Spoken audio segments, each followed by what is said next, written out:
Rahul here for Punch Out Boxing. I am delighted to be speaking to Kaye Scott, all the way from sunny Sydney.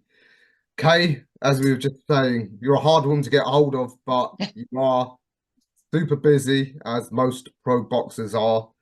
But thanks for your time. So, Kaye, yeah, you've been on the radar of a lot of us fans over here for a while.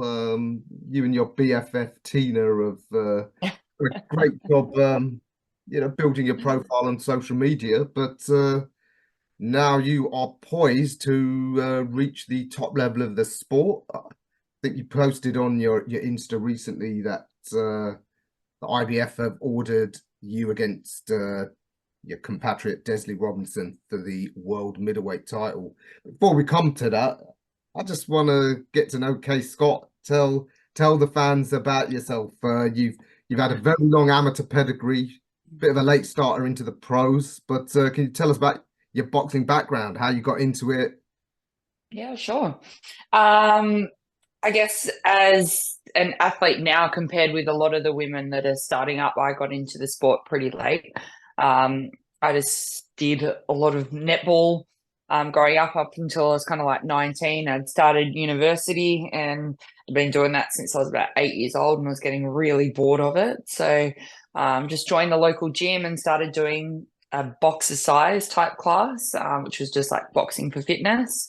And I absolutely loved it. And the guy that ran the class was actually a boxer himself and also a boxing coach, and used to take some boys afterwards, coaching and doing proper boxing training. And he started to kind of watch me train in and out. And he's like, "Oh, you should like hang back and I can teach you some other stuff with the boys." And I was like, no, I'm not going to do that. And he kept hassling me each week. And I was like, "Oh, okay." I dragged my best friend along with me. And I was like, "Look, let's just try it out one time."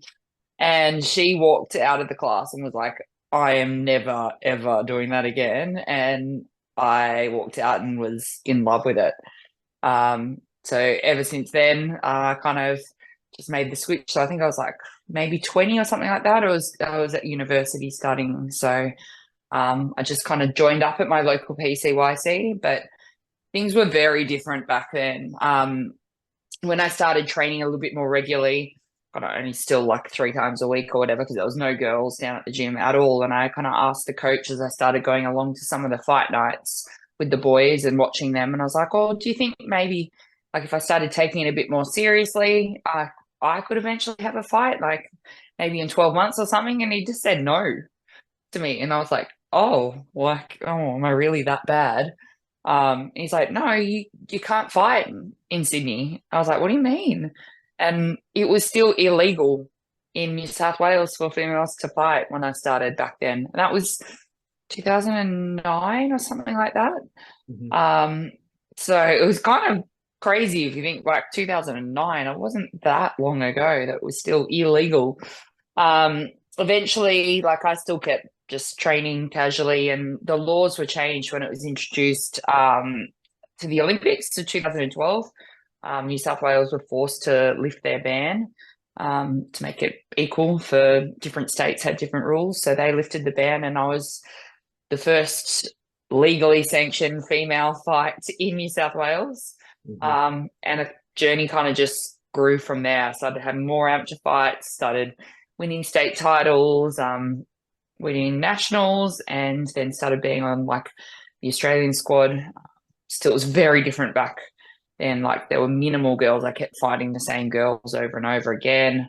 But it opened up the doors for some international opportunities, and then I had a pretty big amateur career. I think, I don't know, maybe like 120 fights. I kind of lost too many of my blue books, but did 3 Commonwealth Games. So the first one, the girls were introduced in Glasgow, then in Gold Coast, and then um, over in England as well, Birmingham, where I grabbed the silver there. But we made a switch to the pros late last year, better late than never. And I'm enjoying the change. It's kind of like learning all over again. I still feel like I'm like a beginner in the pro scene. There's so many different things to learn and concentrate on, and sitting down more on the punches rather than that in and out style that I've been doing for so long. So it keeps things fun and yeah, kind of big opportunity. I've only had 4 pro fights now, but I guess within 12-month period, that's still relatively busy, and it's kind of tricky with my amateur background to get fights on the board.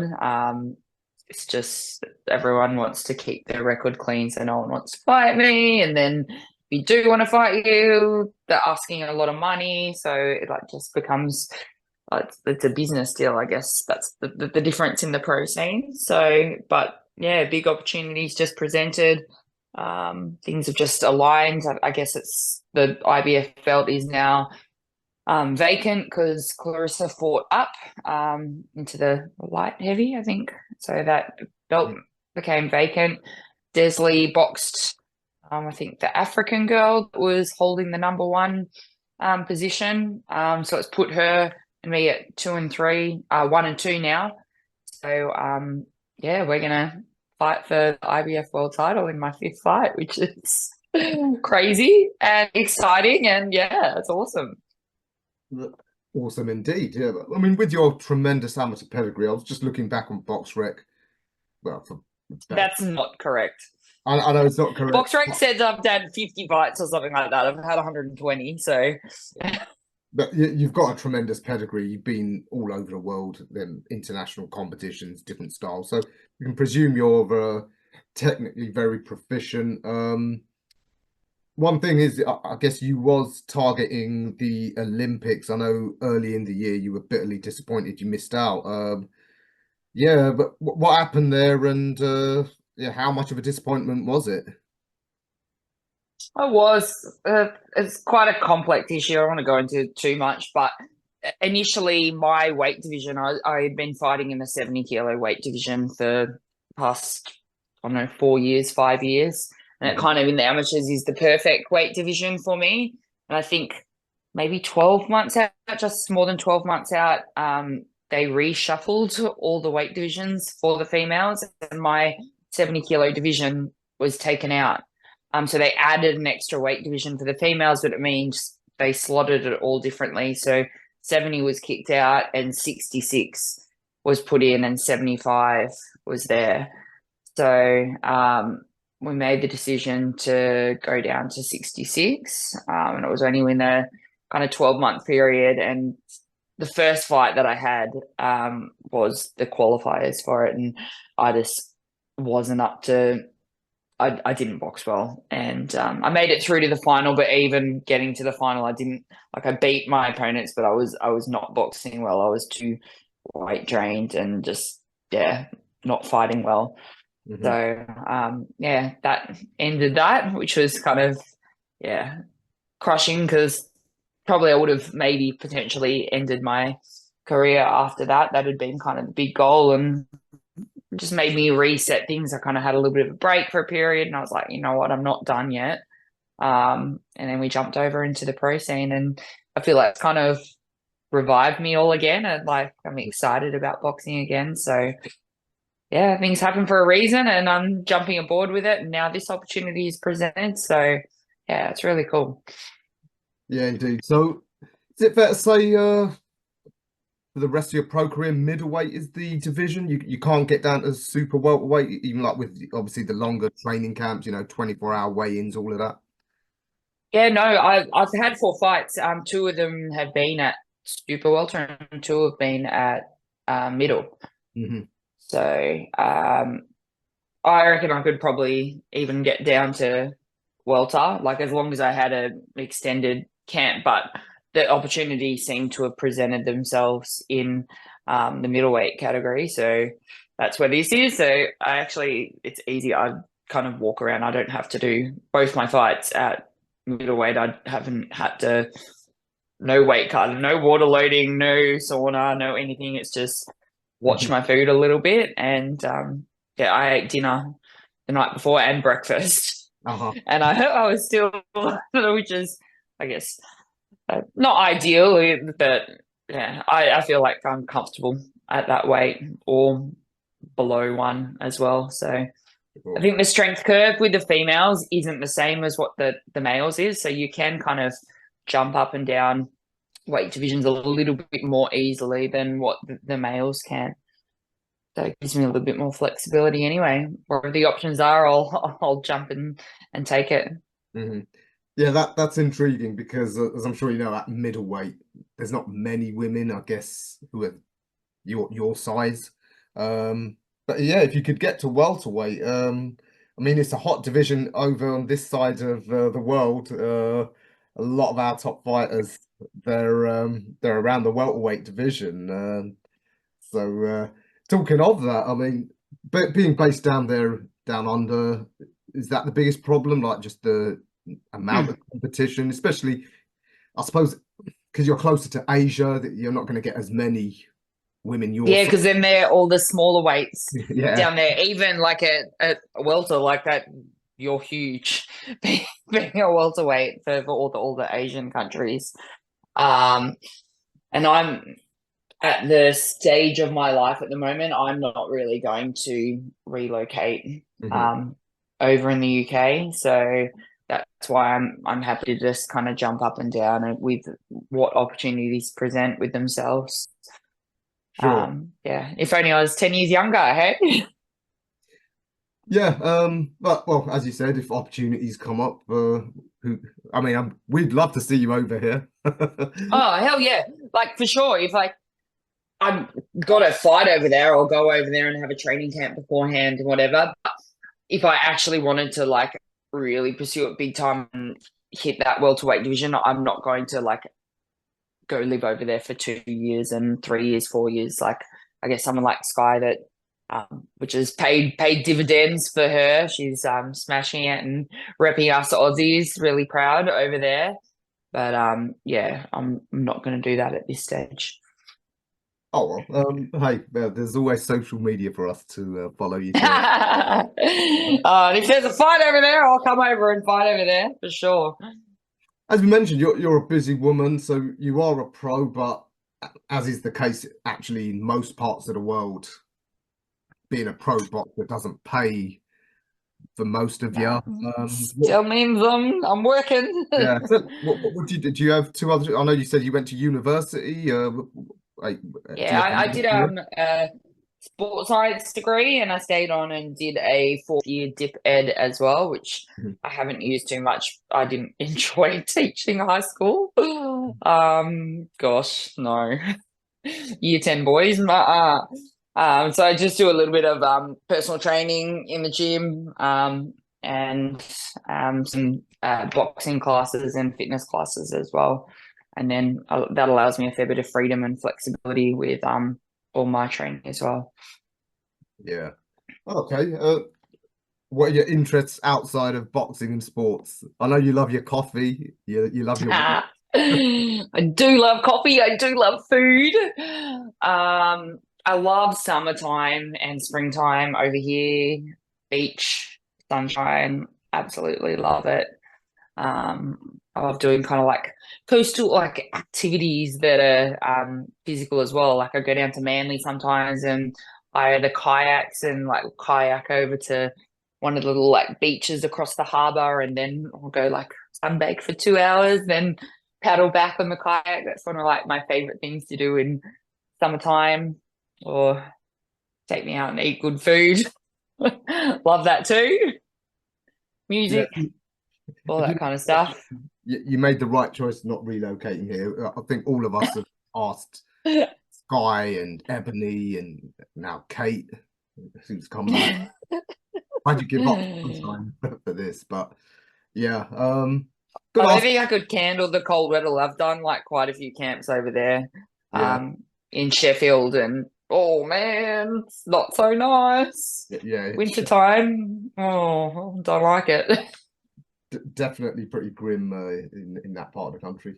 I'll ask your opinion on a few things around the women's game. Of course, this summer in the Olympics, unfortunately, the news was dominated around the controversy of the eventual gold medalists Iman Khalif and the Taiwanese fighter. I think her name was Ling. What did you make of that? Do you think they were treated unfairly? Do you think it was a lot of media furore? Honestly, I didn't make too much of a comment on it because I felt like we didn't know enough of the information. And I don't understand, like, I know there's medical privacy and stuff like that, but I think at least the bodies that were involved in it, which is the Olympic Committee, and the governing of boxing as a sport within the Olympics, should have been given the information from IBA where they were, in the 2022 World Championships. I was competing in that event, and they were both excluded from competing further in it, and they're both in medal contention there. So I feel like that information should have been passed through, and whatever those test results were, because I feel like that still wasn't even, well, it's not public knowledge. They were saying it questioned their gender eligibility, but what does that mean? Like, what does that mean? I'm not enough of a medically trained or know enough about biology. Like, I don't believe if they have any advantage at all, whether it's through hormone levels, whether it's through as they grew up, their bone structure is different, because there is a lot of differences that happen. Like, yeah, maybe they're not now, but during puberty when they grown up, they have different structures of muscle fiber size and type and all that kind of stuff. And we know in the Olympics, when it's elite sport, it's this minuscule amount that makes you win or lose. So if they have any advantage at all, I don't agree and don't think they should be allowed to box. That's very unfortunate. There's no separate event that they can go in at this stage, but that's just life. Sometimes things aren't fair. But if they are 100% female and it's all just been thrown, that's kind of misinformation that's been passed through, then they deserve to be there, and that was very, very unfair. But I feel like we don't know enough information about it. Yeah, absolutely. Few really big fights coming up on the women's scene. Your compatriot Sky, she's in a historic first world title fight in Saudi Arabia in about 3 weeks, I believe. Yeah, How do just you a think couple that of one weeks turns now. out? And what do you make of Sky's progress in the pros? Honestly, like, I feel like she still hasn't really even been tested in the division. She's she's just skating through it. Like, she does have such good ring control and accuracy with her punches that I don't think she's gone out of. I haven't seen her move out of second gear in almost any of those fights, and I think she's doing a fantastic job. Like, a few people have been saying, "Oh, we haven't seen enough, I guess, action," but um, that's what boxing is: hit and don't get hit. If she can do it and like be amazing with her defense and not have to be take punishment, then why do you do it? Like, you don't need to. But I believe in her camps and with Eddie that they're doing a lot of inside work as well. So if the time comes and someone's strong enough to challenge her and make her have to lift into third gear, then she'll be able to do it. Yeah, I'm really excited for her. I think she's just gonna keep climbing to the top. Be fascinating. The woman she wanted to dethrone hasn't had the opportunity yet. Of course, Amanda Serrano. She's got that huge fight in Texas. Like with Our girl, Katie. Eddie. Possibly it will be, the last hurrah for Katie, who's been a great servant to the sport. How do you see that one playing out, this rematch? I love both of them. I've always loved Katie because she's just been so amazing in the amateurs, and kind of, I guess, like most boxers, you've idolized her. She's been such a good representation of female boxing through skills and just her as a person and the way she carries herself. Seems like such a really lovely, genuine human being. So, but I do like Amanda. I like Amanda's style, and she's been around for a long time, and she really supports women as well. So I just hope whoever on the night deserves to win gets the win, and I hope it's a really like exciting fight, for which I can, like, it's almost guaranteed to be. So I really can't wait for that one. Yeah, that's going to be a hell of a fight. A fight that might be more within the remit of your weight class. our girl Sandy Ryan. She's got a bit of a needle. It's Maya. Yeah. Yeah. That's only 2 weeks away, I think. Yeah, yeah. I mean that's a fascinating one. Both bigger women. I've seen them both up close, like 5'9", 5'10". Yeah. That'd be interesting. Yeah, I've moved around with Sandy at some training camps before. Never actually moved around with Michaela because like we're at training camps in Colorado lots of times, but she was little back then she was like 60 kilos when she was moving around in the amateurs. So partner work, you kind of go up 1 or 2 weight divisions. So I never actually moved around her, but I know her as a person and she's a really cool chick. And I think that's a really exciting fight. Mayo clearly has like the experience in the pros, and I think maybe her work rate would probably be up a little bit as well. But Sandy's body shots, ooh, like yeah, they're they're savage. So yeah, I'm keen to watch that one. Absolutely. It's exciting times for the women's game. I mean, in your division for now, middleweight. As you said, Clarissa looks like she's moved up to light heavyweight / heavyweight for now. I don't know if she'll ever come back down, but if you win that IBF title, would you like to have a go on the GWOAT? Hell yeah! Put my hand up with anything. Like again, I've been with Clarissa in some training camps earlier on down at Colorado, and I think I've even had when she was pro, I was there for a training camp with the USA team, and we did some rounds together. And she was prepping for one of her pro fights, maybe like 4 years ago or something like that. So I've moved around with her before. I'd be like honored to take on the challenge. Like I'm not. Everyone's just like I've been with a million different people now, so you get in there and I fight my best. I think I could put on a good show with her. So she's got lots of opportunities, and maybe if someone takes that belt, she'll probably want it back to get undisputed again. So that's not out of the picture. Yeah, indeed. Another potential girl you could go up against, maybe just one division below, Cecilia Breakhurst. Yeah, she's going for another world title at super welterweight. I think that could be a fascinating fight. She's the first. Who's she boxing? I believe she's fighting Hermans. Because she's won one of the belts. Yeah, she just okay, interesting. Talk of it being... Yeah, there's still options there, definitely, for sure. I just need to keep building my ranking up because obviously when I first started, like, yeah, I've got this amateur pedigree, but no one's like, you got 2 fights, what do you do? So that's what I've been trying to do is just build the numbers up there, and hopefully within the kind of the next 12 months, the doors will keep opening. Sure. Well, first of all, you got to get past DESLEY, who you have beaten in your second fight. She might have come on. It was a super competitive. It was a competitive fight, and she's a tough girl. So, I'm not even really thinking about any of these. Let's got to put the work in and earn my hand to be raised What's in the ring. What's your promotional situation? So I'm just managed with my coach at the moment, so we all do it individually.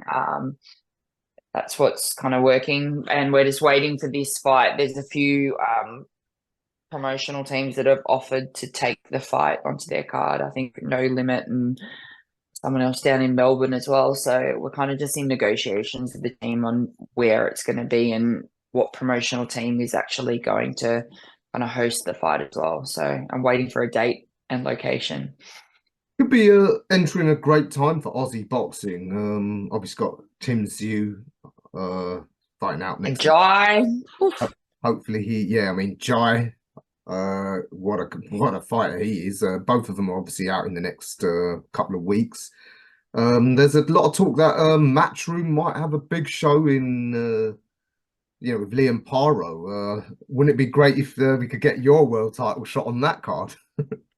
Yeah, it would be fantastic. I don't do that. Like we've got a manager that's attached to our gym, so I just leave all that stuff to them, but that would be super exciting. All right. Just tell me one dream you've got that you want to fulfill before you bow out of the sport.